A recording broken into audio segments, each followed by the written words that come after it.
What's up, you guys? I want to share something that the Lord reminded me of the other night while I was in prayer. So, when I was around 25, 26 years old, I was going to Georgia. That's where my family's from. I was going there for a family reunion. I made plans. It was for me and my daughter. We were going to take the train to my brother's house.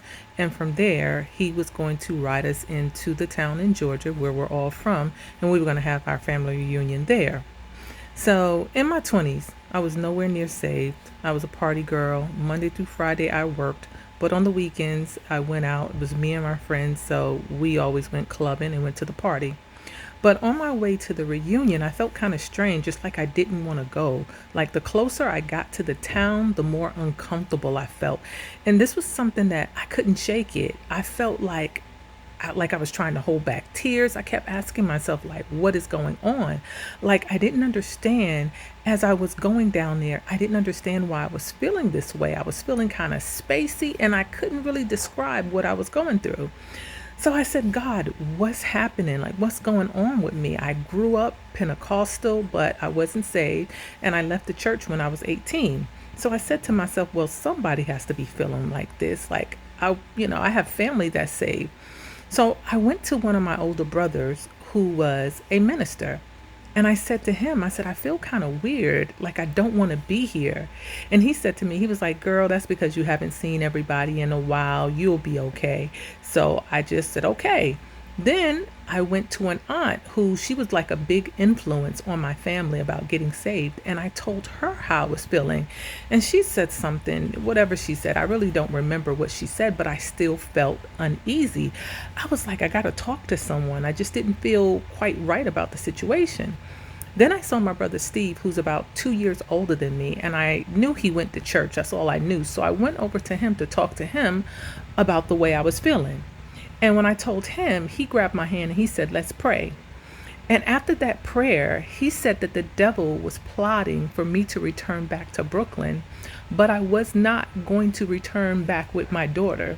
He said that the enemy was going to try to take her life, but God had dispatched a guardian angel to protect her. And see, he didn't know this, but because both of our parents had passed away, I had an unspoken prayer. Like I did not want me or my daughter to see an early death. And that was something that I prayed for her when she was born. And as God reminded me of that, I began to thank him and to worship him for his mercy and for his goodness. And he told me that seed that my brother planted into my life, that was a seed of prayer. And I went to three people that was saved. I went to three people, but only one had an answer for me. And when I got saved in my 30s, I began to pray and intercede for people because prayer is a matter of life and death. And we don't realize that. But there was one person that I could go to and I got an answer, and that person was able to hear God's voice, and that person was able to intercede for me, and that was my brother Steve. And now today, my daughter's 34 years old and we have such a great relationship. And some of the things that I share with her about God, she goes and she shares with her friends, and her friends always come back and ask your mother this or ask your mother that. I'm just sitting here to give my testimony because it's so important, our walk. It's so important that we hear the voice of God, not only for ourselves, but for other people. And that was a matter of life and death because the plot that the enemy had for my daughter, God stopped it because someone was able to stand in the gap when I didn't know what to do. So I just wanted to share that with you guys and just tell you, keep in the faith.